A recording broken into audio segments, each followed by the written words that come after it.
Given a graph of y equals f of x, like this one here in example 1, what happens if we multiply by a number instead of adding or subtracting?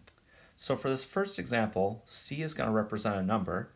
It could be greater than 1 or between 0 and 1, but what effect will this have on the graph?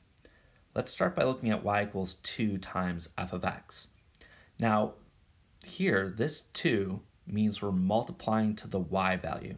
So we're not inside the function. This thing is not attached to the x. So this 2 means multiply the y values by 2.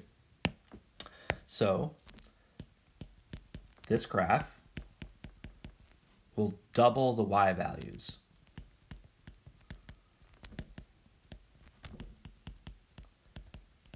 Anything that we do to the y values is going to be exactly what we expect. So if I look at these 3 points, the y value of this point and this point are both 4, and the y value of this point is 0. If I take those y values and multiply by 2, I double them. This one here at 4 is going to go up to 8.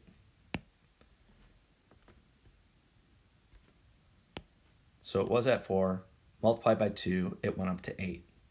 The same thing's going to happen for this point here. The y value is 4, and if we double it, it'll go up to 8 as well. And the last point we should really focus on is this one. The y value is 0, and if we multiply 2 times 0, well, it stays 0. If I connect these points, I get my final graph. This thing. So it resembles the graph that we started with, but the only difference is this is a stretch.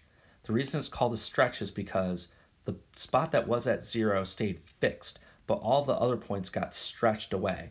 So this is very different than when we were adding or subtracting a number, where it completely just moved the graph left, right, up, or down. So here, doubling the y values resulted in this. Now what if we compare that to 0.5 times f of x? So that's the second case over here. So for this one, y equals 0.5 times f of x. You could also think of this as 1/2 times f of x, or f of x divided by 2. So this is going to take every single y value and cut it in half. So this is going to shrink every single y value. Here, the y values are all 4. If you multiply them by 0.5, they go from 4 down to 2. So starting with this point, it had a y value of 4. If I multiply it by 0.5, I get a y value of 2. This point has a y value of 4. Multiplying it by 0.5 drops it down to 2. And then the spot that's located right here has a y value of 0. But if I multiply 0 by 0.5, that does not change it. It stays right where it is. And this is my graph. This is 0.5 times f of x.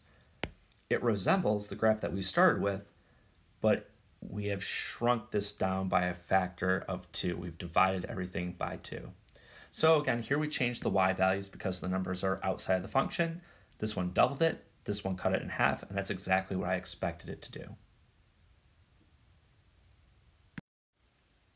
So in example 2, we're going to do the same thing, except we're not going to change the y values, we're going to change the x values.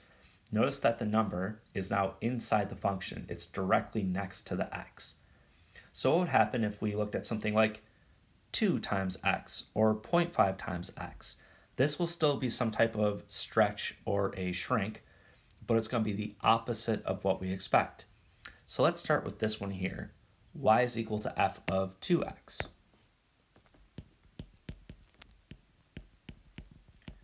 You would think that this would double every single x value, but actually it's going to divide every single x value by 2. So this is going to take half of every x value.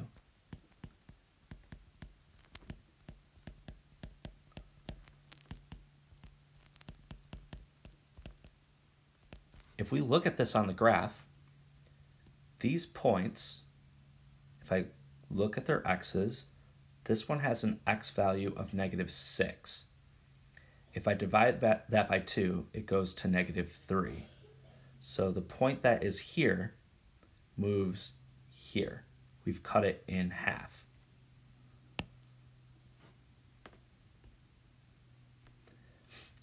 The point that's right here has an x value of 0.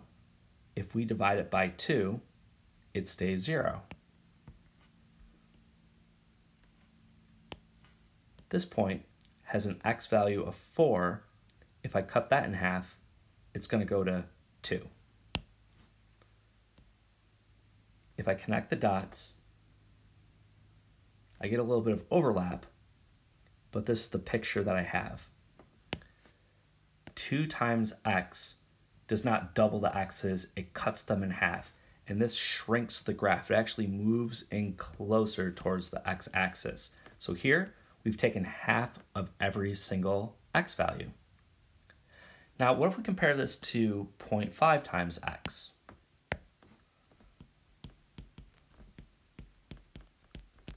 Again, you would think that this would take half of every x, but actually this is going to double every single x value.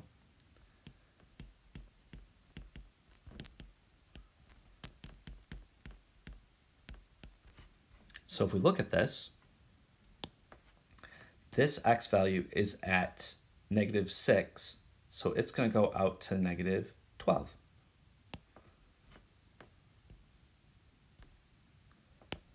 The x value that's located here is at 0, and if we double it, well, doubling 0 stays at 0. And this x value is at 4, and if we double that, it's going to go out to 8.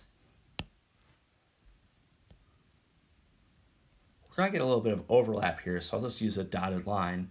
This is definitely stretching the graph.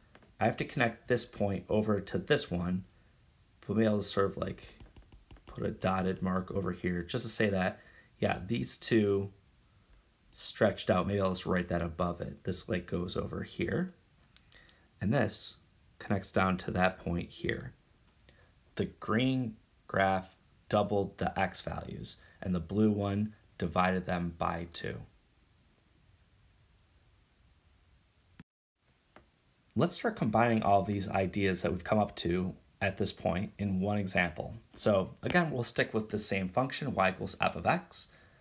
But what does the graph of y equals 2 times f of 0.5x plus 1 look like? Things are starting to get a little bit complicated here.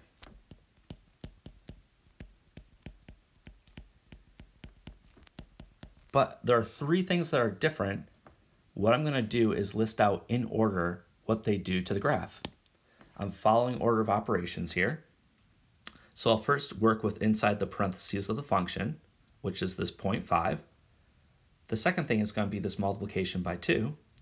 And the last thing is going to be this addition by 1. So step 1. This 0.5 is changing the x's.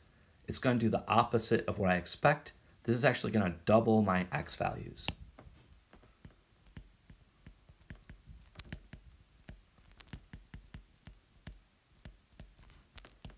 The second thing that happens is multiplication by 2.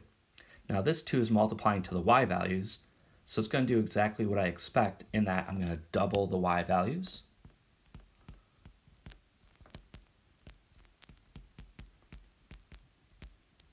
One last thing, this plus 1. Again, this is changing the y values. This is my last step.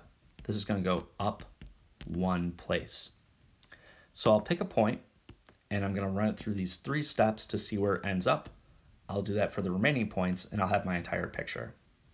So here, this has an x value of -6. If I double it, it goes to -12. Okay, now I want to go to step 2 here, which is double the y value. The y value is at 4. If I double it, it's going to go up to 8. The last thing is to go up 1 further, and this is my final point, -12, +9. So again, the point here, I doubled the x's from -6 to -12. I doubled the y value from 4 to 8. I added 1 more to go up to 9. Let's do that for this point. Okay, I want to double the x value, which is 0. That does nothing to it because if I multiply 2 times 0, it stays 0. Okay, I now want to double the y value. The y value is 4. If I double it, it goes up to 8. I then add 1 to it, which goes up to 9.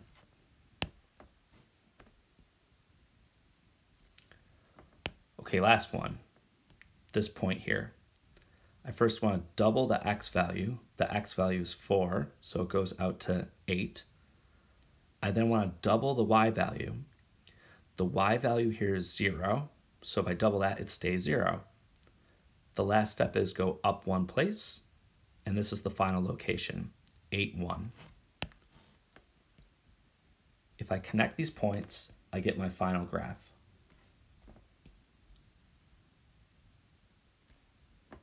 So this function here, it stretched the x's, it doubled them, and this graph is definitely stretched further out than this one. I then doubled the y values, and it's definitely stretched the graph further this way. And lastly, the whole thing goes up 1 place to give me my final picture here.